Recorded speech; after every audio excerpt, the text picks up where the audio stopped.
There is no arguing seatbelts save lives. While Arizona does have a law requiring you to wear a seatbelt in the front seat, it begs the question, why not in the back seat? In tonight's Operation Safe Road special report, ABC 15's Sonu Wasu takes that question to state officials.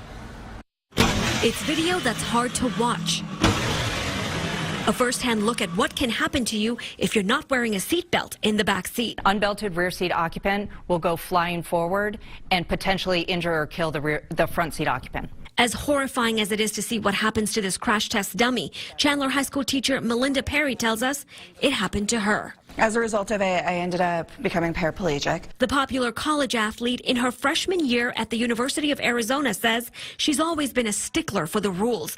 But because there's no law stating you have to buckle up in the back in Arizona, she decided to ditch the seatbelt. We had justified it. The doors were locked, the windows were up. Her feet pinned under the seat in front of her, which was in a reclined position.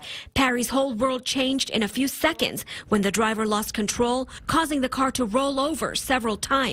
As the vehicle was rolling, I didn't have a shoulder harness on. Without the shoulder harness, my legs were pinned and my back moved, and it was too much force, and it broke my back. Mesa firefighter and paramedic Tim Burleson has responded to at least 250 crashes in his career. He's seen a lot, and he says some of the worst crashes he's responded to include victims who are not buckled in. Imagine where your feet are, and then a whole person, an adult person, folded up into that small area. When we asked Burleson and Perry if they think Arizona should enforce a rear seatbelt law, both instantly agree it's a no-brainer. Take a look at the latest numbers we have from the Governor's Office of Highway Safety. In 2016, of the 962 people who died in a car crash, almost a third of them, 329 people, were not wearing a seatbelt.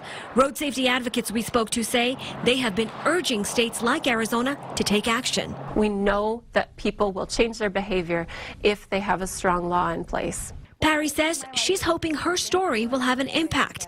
It only takes once. I mean, they are gambling with a lot. In Arizona, it is a law for both the driver and passenger to buckle up in the front seat. And numbers show it's working. 87% of drivers are following the law. So we asked state officials, if it's saving lives, why not enforce this for backseat passengers as well? Alberto Gutierrez with the Governor's Office of Highway Safety tells us he supports the idea. But in order for this to become a law in Arizona, one of our lawmakers is going to have to take up the cause and introduce a bill. We'll follow up with them and keep you posted. Sonu Wasu, ABC 15, Arizona. We checked, and right now there are 29 states and the District of Columbia with laws requiring you to buckle up in the back. Thieves